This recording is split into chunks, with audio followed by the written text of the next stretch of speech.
सीधे फिरोज के घर पर पहुंचे। फिरोज पहले ही अपने दोस्तों का इंतजार कर रहा था। दरवाजे पर दस्तक होते ही वह फौरन घर से निकल आया और मिलकर उस बूढ़े के घर की तरफ चल पड़े।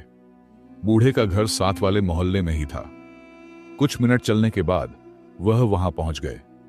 तीनों ने बारी बारी दीवार पार की और घर के आंगन में जा पहुंचे।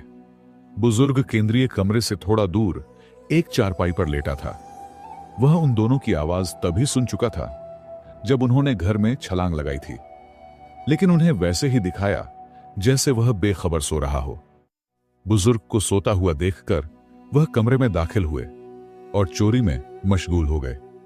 बुजुर्ग चुपके से उठा और कमरे का दरवाजा बाहर से बंद कर दिया। उसने शोर मचाया और आसपास के पड़ोसियों को इकट्ठा कर लिया।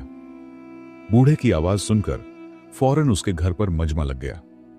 उन्होंने तीनों चोरों को पकड़ा और आंगन में मौजूद एक दरख्त के साथ बांध दिया। सुबह उन्हें काजी की अदालत में पेश किया जाना था। हिशाम और तबरेज फिरोज से मुखातिब होकर कहने लगे, हम तुम्हारी वजह से इस जगह पर बंद किए गए हैं। न हम तुम्हारा साथ देते और न यहां पहुंचते। हम काजी की अदालत में भी साफ मुकर जाएंगे। हमारा इरादा चोरी का नहीं था। फिरोज ने उन दोनों से कहा, बिल्कुल भाइयों, हमने काजी की अदालत में यह नहीं मानना कि असल चोर कौन है। जब काजी फैसला नहीं कर पाएगा कि असल मुजरिम कौन है, तो हमारे हाथ कटने से बच जाएंगे।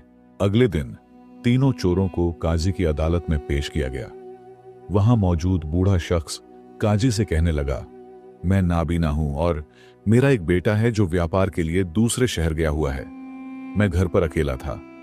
मुझे अकेला पाकर ये तीनों मेरे घर में घुसे, लेकिन खुदा को कुछ और ही मंजूर था। मैं आपसे गुजारिश करता हूं कि इन तीनों के हाथ कटवा दें, ताकि आगे कोई भी शख्स चोरी करने से पहले 1000 बार सोचे। अब काजी इन चोरों से मुखातिब होकर कहने लगा, तुम्हें अपनी सफाई में कुछ कहना है?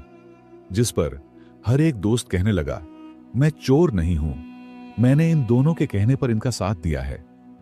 तीनों दोस्त एक दूसरे को ही मुजरिम ठहरा रहे थे, जिस पर काजी के लिए यह फैसला करना मुश्किल हो गया कि असल मुजरिम कौन है।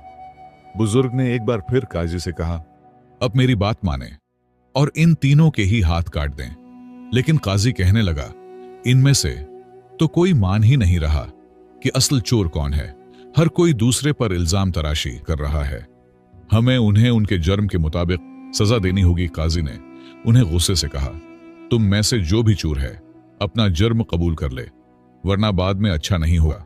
काजी ने उन्हें मनाने की हर मुमकिन कोशिश की, लेकिन वो जूं के तो रहे।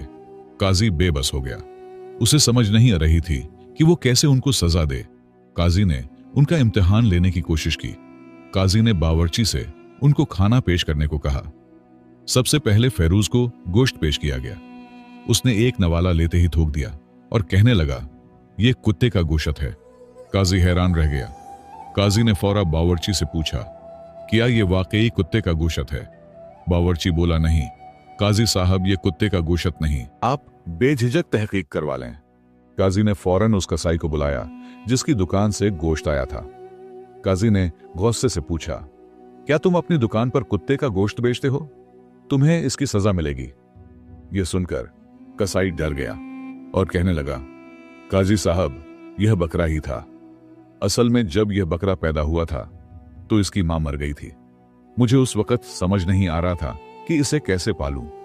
एक दिन यह बकरा खुद ही एक कुतिया के नीचे बैठकर दूध पीने लगा। जब मैंने यह मंजर देखा तो इसे नहीं रोका। फिर यह रोजाना उसी का दूध पीने लगा और उसी कुतिया का दूध पीकर जवान हुआ है। इसकी कुछ हरकतें कुत्तों जैसी थीं। शायद यही वजह है कि इसके गोश्त से कुत्ते की बू आ रही होगी। काजी फिरोज की जहानत पर हैरान रह गया।